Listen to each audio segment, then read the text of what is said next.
Hello students, here's another grammar video from me, Matt the teacher.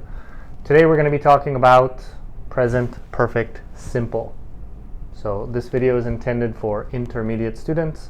You should know the basics of this tense, but I'll go over just the form really quickly before we move into why we use it. Here's the form. I, we, you, they, have plus past participle. He, she, it, has plus past participle. And that's the basic form. Why do we use the present perfect? This is one of my favorite grammar points because it's pretty easy, and I also love to talk about my life experience. If we look at the first example, we see I have been to Thailand. This means in my life I have had that experience. I have been there, I remember going there, and I'm still alive. So that's why we use present perfect to talk about life experience. Now let's talk about my daughter. Okay?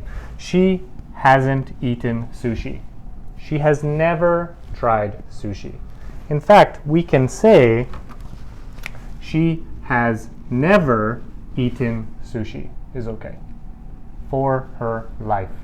She might try it tomorrow, she might try it next week, but so far, since she has been alive, she hasn't tried or she hasn't eaten sushi. Okay, so that's the first reason why we use the present perfect simple. Moving on. The second reason is we talk about unfinished states. Now remember, a state verb is a verb that we can't use ing with. For example, like, love, hate, know. I can't say I am knowing you, right? It's not an action, it's a state verb. So we can't use ing with these verbs. So that's why we use present perfect simple instead of present perfect continuous. Now we're going to talk about present perfect continuous in another video. So we use these to talk about unfinished states. For example, I've liked Singapore since 2011. Now, when we use the word since, we're talking about the start point. So if you look at this timeline, since I'm talking about 2011, from 2011 to now. Actually has the same meaning as for 8 years.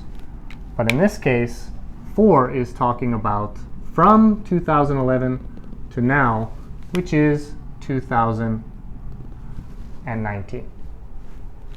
I'm not a math teacher, but 2019 minus 2011 is 8. You might want to check that.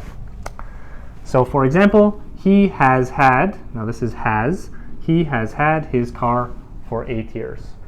So I have liked Singapore as long as he has had his car. But here we're using for 8 years, and here we're using since 2011. Actually, these two have the same meaning. It started in 2011 and continues now. All right. That's basically what present perfect is. Something started in the past and continues now, and probably tomorrow, and the next day, and the next day. Moving on, last thing to go. And this is a little bit British, so American speakers, Canadian speakers, anyone who speaks American English, we don't use this so often, but my British colleagues or my British teachers would tell you they do. Recently finished actions. Now it's important, this is a one-time action. For example, Doctor, I have broken my arm. It's recent. My arm is still broken. I can see the result of the action. I have a broken arm. That's the result, right? But in American English, we would say, I broke my arm because the action is finished. Do you see the difference there? Basically, unfinished, my arm is still broken, versus finished, the action of breaking my arm was yesterday or 1 hour ago. That's why I'm at the hospital. So that's a really basic rundown of present perfect simple. If you want to learn about present perfect simple versus present perfect continuous and what's the difference between those two tenses, check out another video that'll be coming up very soon. So thanks very much. Hope you enjoyed it.